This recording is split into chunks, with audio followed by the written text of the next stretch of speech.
साथियों नमस्कार। आज हम बात करेंगे अतिबला के बारे में,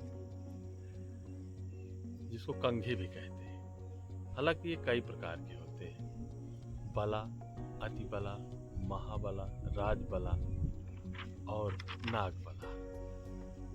इनमें बहुत सारी समानता होती है और कुछ न कुछ परिचय भेद भी होता है, रूप भेद भी होता है, जिसको स्वरूप भेद भी कहते हैं। जैसे ये है अतिबला है, देखिए इसका बीज या इसके बीज कोश का ये है, इसकी पत्तियां चौड़ी होती है, उसे राजबला है। या राजबला भी इसी तरह होता है, परंतु उसका पेड़ बहुत बड़ा होता है। जैसे 20-25 फुट का होता है, 20 फुट हो जाता है, 15 फुट होता है, और उसकी पत्तियां बड़ी होती हैं और फूल बड़े होते हैं। और ये अतिबला उससे छोटा होता है, परंतु गुण में तो लगभग समान होते हैं, इसमें बहुत अंतर नहीं होता है। इनमें गुण के साथ साथ एक ये है कि इनमें धातु पौष्टिक दोनों होते हैं। अब जैसे इनमें पत्र और बीज दोनों के गुण लगभग समान होते हैं। ये है पत्र, देखिए ये पत्र, ये चौड़ा होता है। अब इसमें पत्र और बीज का गुण लगभग समान होता है। जैसे मान लीजिए इसमें भी लीलविलापन होता है और बीजों में भी लुआब बनता है। दोनों धातु के लिए विशेष करके लाभकारी है। अब इसमें बहुत सारी चीजें पाई जाती है, जैसे टेनिस, सेंद्रीय व अम्ल, एस्पेरिंग, क्षारीय, sulphate, chloride, magnesium, phosphate, calcium बहुत ज़्यादा पाया जाता है।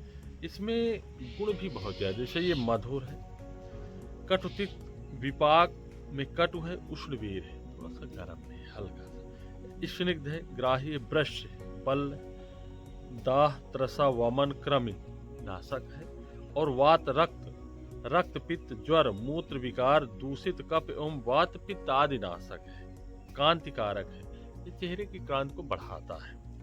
इसमें ये गुण होते हैं। जैसे ये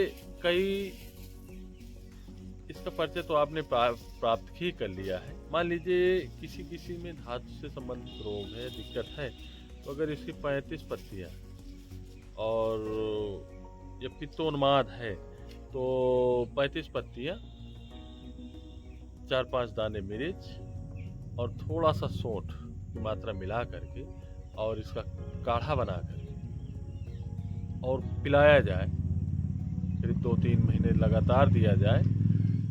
और उसके साथ साथ गुखरू, छोटा गुखरू, उसमें सौंठ, मिर्च, पीपल, जवाइन, काला नमक और थोड़ा सा जीरा सभी भून के डाल लें, और उसके बाद में उसका पीस के चूर्ण रख लें, और उसमें छोटा गुखरू को सब्जी बना के या भूंज करके और अगर खिलाया जाए तो पित्तोन्माद के द्वारा अगर पागलपन आया है तो धीरे धीरे ठीक हो जाता है। जितने गुण इसके पत्ती और बीज में है, उतना ही गुण इसके जड़ों में भी है, इसके छाल में भी है। तो ये हमारे लिए बहुत महत्वपूर्ण औषधि पादप है। इसके गुणों की जितनी भी व्याख्या की जाए उतना कम है।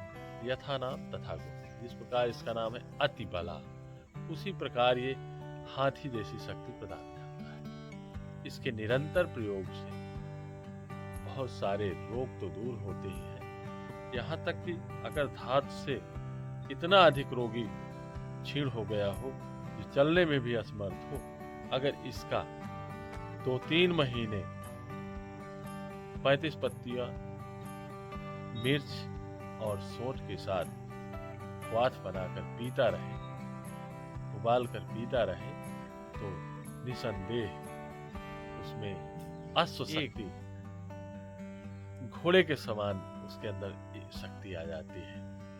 इसका आप फूल भी देख रहे हैं, ये अभी कली है, फूला हुआ नहीं है, ये शाम को फूलता है और इसका ये फल है। तो ये हमारे लिए बहुत सारे, अगर कोई अतिसार का पीड़ित है, इसके बीजों का प्रयोग करता है, काफी ये पौष्टिक भी है, इसके बीज बहुत अधिक पौष्टिक है।